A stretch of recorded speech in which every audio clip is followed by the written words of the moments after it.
Il paraît qu'on n'a pas deux chances de faire une bonne première impression. Eh ben on dirait bien que c'est vrai. Que ce soit dans une série de mots ou une séquence d'événements, le premier élément domine totalement la suite. C'est l'effet de primauté.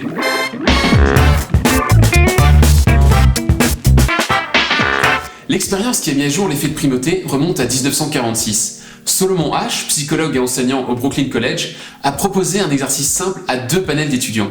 Il leur a décrit une personne fictive en utilisant une liste d'adjectifs. L'homme en question aurait été intelligent, travailleur, impulsif, critique, têtu et envieux. Pour le deuxième groupe, la définition ne changeait pas, c'était simplement l'ordre des adjectifs qui était inversé. Du coup, l'homme devenait envieux, têtu, critique, impulsif, travailleur et intelligent. Les membres du panel devaient ensuite créer une description de cette personne fictive sur la base des informations qui leur avaient été communiquées. Dans le premier groupe, on pouvait trouver des descriptions du type suivant. Cette personne est intelligente et investit son intelligence dans son travail. Il est peut-être impulsif et critique, mais c'est avant tout parce qu'il sait ce qu'il dit. Et c'est aussi pour ça qu'il va pas céder facilement à quelqu'un qui est en désaccord avec lui. Dans le deuxième groupe, les descriptions prenaient une tournure assez différente. Les points forts de cette personne, comme son côté travailleur et son intelligence, sont à nuancer dans la mesure où il est avant tout envieux et têtu. Il est à fleur de peau et ses échecs s'expliquent par sa tendance à laisser ses défauts faire de l'ombre à ses qualités. Vous voyez que l'angle est déjà très différent. Et attendez, c'est pas tout. Dans la suite de l'expérience, Solomon Asch proposait aux deux panels une liste de 18 traits de caractère positifs. Les étudiants devaient alors choisir,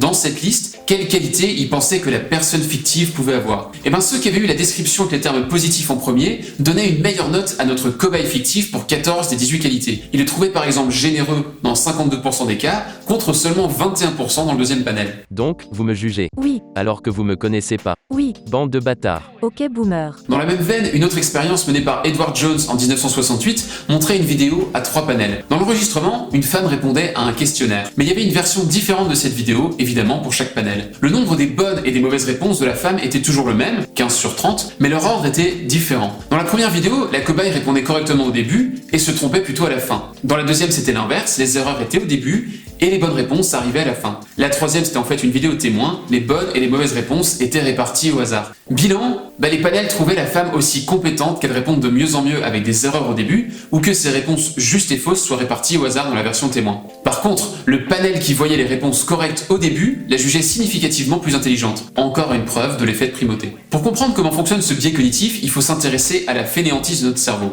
On dépense de moins en moins d'énergie au fur et à mesure qu'on acquiert de nouvelles informations.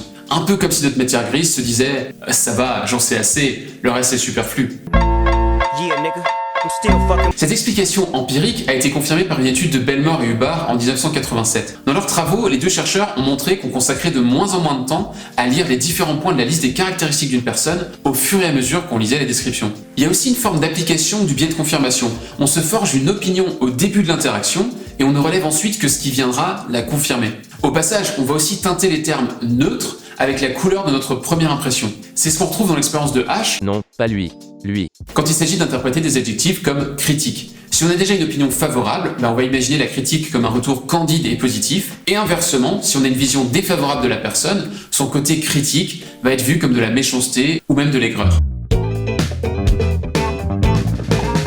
Déjà, dans nos entretiens de vente, il va falloir être d'autant plus vigilant à l'effet de primauté si on rencontre nos interlocuteurs en fin de journée. Il y a en effet une étude de Webster, Richter et Kruglanski, des universités de Floride et du Maryland, qui a montré que plus on est fatigué, plus on a tendance à se fier aveuglément à nos premières impressions. Dans tous les cas, la meilleure manière de s'éviter les problèmes liés à ce biais cognitif, c'est évidemment de faire une bonne première impression. Merci Capitaine Obvious. Alors c'est plus facile à dire qu'à faire, mais une bonne tactique ici, c'est de commencer par ce qui est le plus facile. Je m'explique. On a vu que l'important, c'était pas la pertinence du premier trait de caractère exposé, mais le fait que sa nature soit positive ou négative. Et pourtant, que font la plupart des vendeurs au premier entretien? Ils cherchent à devenir amis avec leurs prospects. Je sais pas comment c'est pour vous, mais pour moi, la relation amicale, c'est peut-être le truc sur lequel je suis le plus exigeant. S'il y a un nouveau venu qui s'attaque directement à ça, il monte un petit peu l'Everest par la face nord. C'est faisable, mais c'est super dur. Aime-moi, bordel. Alors rien ne vous empêche de devenir pote avec vos interlocuteurs dans un deuxième temps. Mais pour commencer, faites plus simple. Ça peut passer par des évidences comme sourire, tenir la porte, être à l'heure. Mais je vais partir du principe que tout ça, vous le faites déjà. Il y a surtout deux tactiques payantes, le miroir et le pattern interrupt. L'idée du miroir, c'est de ressembler physiquement à votre interlocuteur. On m'a appris que le costard, c'était la politesse du vendeur. Les sciences cognitives sont pas vraiment d'accord avec ça. Dans le fond, on s'aime tous et on aime ce qui nous ressemble. Donc si vous partez rencontrer le patron d'une entreprise de plomberie, mettez une tenue qui soit compatible avec la plomberie. Et vive le sourire du plombier. Pour appliquer le pattern interrupt, il va nous falloir une ouverture de conversation qui sorte des vues et revues. Alors, comment ça va? Ou quel sale temps, hein? Ou encore, quels sont les problèmes qui vous empêchent de dormir la nuit? À la place, vous pouvez adopter la stratégie développée par Brent Adamson et Matthew Dixon dans The Challenger Sale. Commencez par partager une information ultra pertinente qui s'est appliquée à des prospects similaires à votre interlocuteur du jour. Et ensuite, taisez-vous et laissez-le parler. On aime tous raconter nos histoires et parler de nos problèmes. Vous êtes peut-être pas encore fait un pote, mais vous avez fait une bonne première impression. Comme avec beaucoup de biais cognitifs, on pourrait résumer en disant que notre cerveau est fainéant et que du coup, il faut tenir compte de ces raccourcis. Pour éviter d'être victime de l'effet de primauté, ne gardez pas le meilleur de votre argumentation ou de votre personne pour la fin. Utilisez-le dès le début et faites une bonne première impression. Tiens d'ailleurs, vous savez comment impressionner un ami, un proche ou un comptable ?